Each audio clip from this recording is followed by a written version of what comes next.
Hello and welcome to Question and Answer time number 16. I'm your host, Adam Neely. I'm answering all of your questions about bass and music in general, so let's get started. Question and answer time with Is that Autotune? I see more or less how it does work, but I am not sure 100%. Someone can give me the 101? Lol. That's not Autotune, it's something called vocoding. I have a lesson coming out on how to vocode with your bass coming out next week, so stay tuned. And you see what I did right there? I kept you coming back to my channel. Part of my master plan. Wahaha. Alright. Hey Adam, I noticed your channel is becoming less and less about bass guitar and more about music in general. Is it a conscious decision? Did it just happen by itself, or am I completely wrong? So I started creating regular content for this channel like a year ago, and initially it was supposed to be just a bass-related channel, but you know, I'm a lot more than just a bass player. I have a lot more varied interests. And I find music in general is just a lot more interesting than just bass in general. It's kind of like if I had a carpentry channel and I just focused on all the different kinds of hammers and hammer technique. The bass is just a tool that I use to create music. The hammer is just a tool that you use to do carpentry. And that's kind of like how I like to view this channel. I have a variety of musical interests, so I like to explore all of them. Primarily, I am a bassist, so it might have a bass-heavy, focus. At the same time, yeah, this channel has kind of grown into Adam Neely rants about whatever musical thing that he, wants to talk about. So there we go. How did you come up with that combination of bang bang and clapping music? Did you look for a piece that would work over the latter, or did you craft this lesson around you noticing the neatness of their combination, or somewhere between the two? So I kind of struggled with that lesson a little bit, just because initially I was going to release just clapping music with me playing bass and clapping, but I found that it wasn't really like internet ready, if you know what I mean. Minimalism is kind of best experienced, I think, in person, to sort of see the shifting textures appear before you. And that's a little bit more exciting, and it's just a little bit more like visceral when it's actually occurring in front of you. But for the internet and for like a prepackaged video, it doesn't really work as well. So I thought, well, wouldn't it be kind of funny to mash it up with some sort of pop song? And I found Bang Bang kind of works in a sort of deconstructed way. It's not really the melody,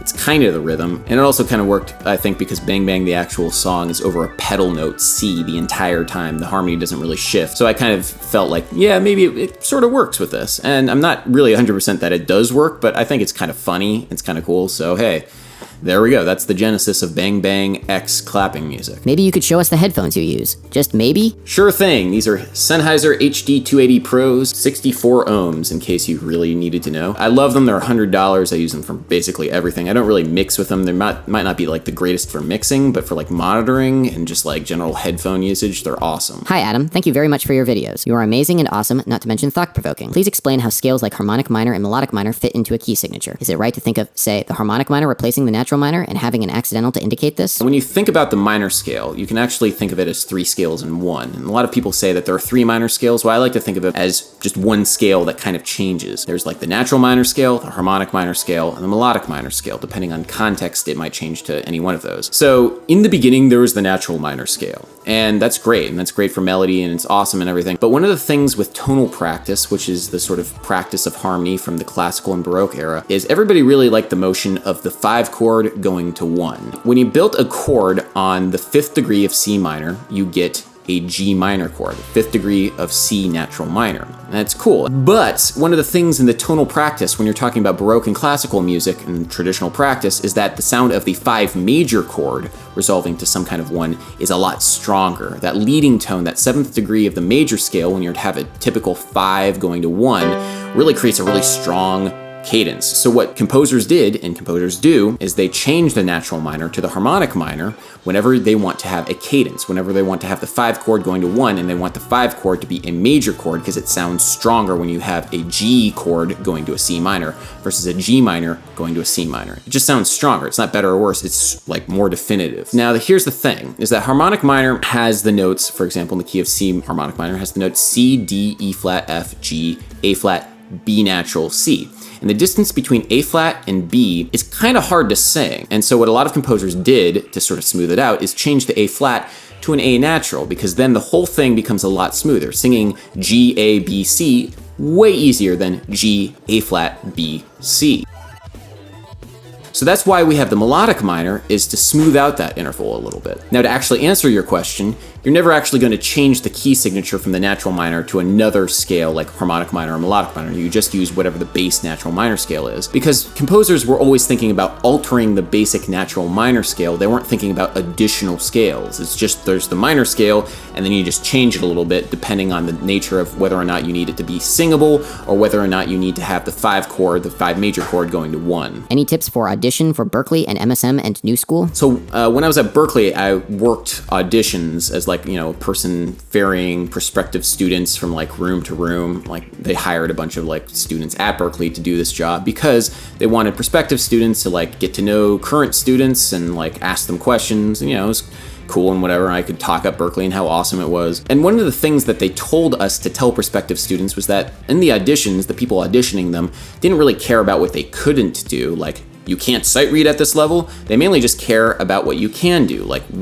what is it that you bring to the table? What musical achievements can you do? What is something that you can do really well, like legitimately really well? And that's, I think, comes across the most in auditions. Whenever I'm judging somebody's ability, I'm mainly concerned about what they can do versus what they can't do. Like, if they can play some Bach partita beautifully and amazing, but they can't sight read, that's much more important, the partita versus the ability to sight read. That's just general food for thought, and I think that will go a long ways whenever you're auditioning for different schools. Is this fundamentally different to palmas in flamenco? I'm getting the impression that the centuries-old traditional palmeado flamenco was invented by Steve Reich in the 70s. No, I didn't really mean to give that impression. The title of Steve Reich's piece is Clapping Music. Not that all music involving clapping originated from Steve Reich, of course not. But he was inspired by flamenco rhythms. Yes, interlocking rhythms exist in flamenco music, for sure, but that particular form of phasing, that particular method of interlocking the rhythms is kind of unique to minimalism, and he employed that with clapping music, the piece clapping music. How many songs do you play per gig, approx? I know a lot must be ones that you already know, but there would be a fair few that you'd have to learn, I'd assume. I mean, it really depends, like, on what kind of gig you're playing. If you're doing like a showcase gig, which is like, an original band playing their music,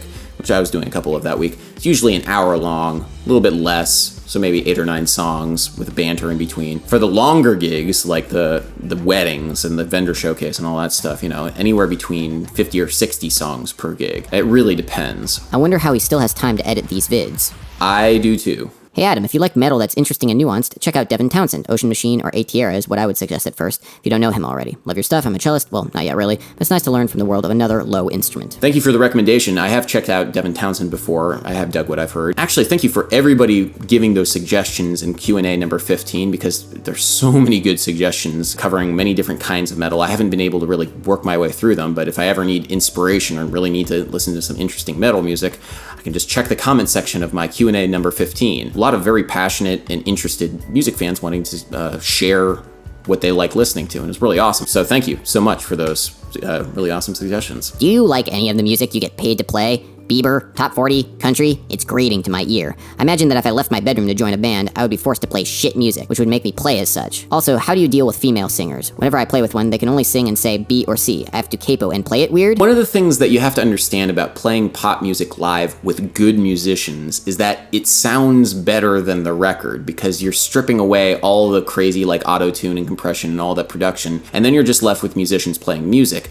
And that's when it's actually kind of cool, because then you can change the pop music a little bit. You can warp it around, you can throw your own spin on it. And essentially that's what jazz musicians did with the pop music of the 30s and 40s, is they put their own spin on it. That's what I find so fascinating and so fun about pop music, I guess, is like you can really screw with it. You can make it your own, and you can make it as exciting or not exciting as you want. It's a blank slate on which you can project your musical personality. And with regards to singers and how they need you to transpose it into different keys, it's not necessarily because they can't sing it in a higher key or a lower key, it's because that it sounds better in a particular key. And that's different for different singers, because the way the human voice works is that certain registers and certain singers genuinely sound better. Hi everyone, I'm gonna get Sibelius, but there are a bunch of versions. 6, 7, 8, 8.1. I normally just get the latest one, but since Adam uses Sibelius 6, I want to know, what's the difference? Which one is better? I've actually since switched to Sibelius 8, and I do like it, maybe not as much as Sibelius 6 to be honest, but I kind of needed to do it for professional reasons. But there's not a whole lot of difference between any of them. Honestly, I would just try and get